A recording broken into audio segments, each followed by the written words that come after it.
And of course, the European Commission and shares the value of rule of law with the Council of Europe, which is why we are working together, in particular also with the Venice Commission, the recommendation of which are at the core of the definition of European standards in the area of rule of law.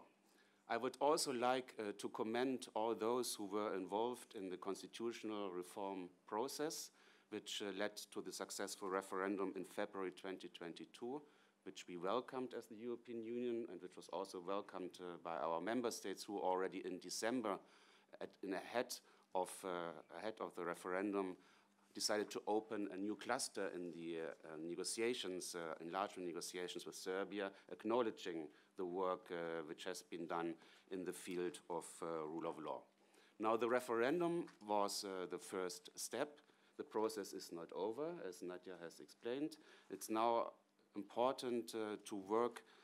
very carefully and closely on the implementing laws. A number of important issues, which perhaps could also already have been addressed in the constitutional reform as such, are still open and need to be addressed now by the working groups, which makes the work of the working groups so important.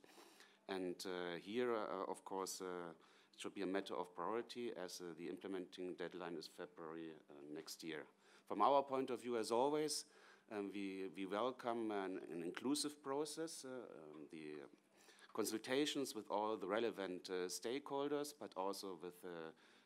including civil society, and also see here the chapter 23 coordinator of the National Convent and other representatives, and that is very welcome. Of course, we kindly suggest to continue taking into account the opinions of the Venice Commission, the previous ones, but also future ones, and I understand that the Venice Commission, probably after the formation of the new government, will also be here in Serbia to engage with the working groups.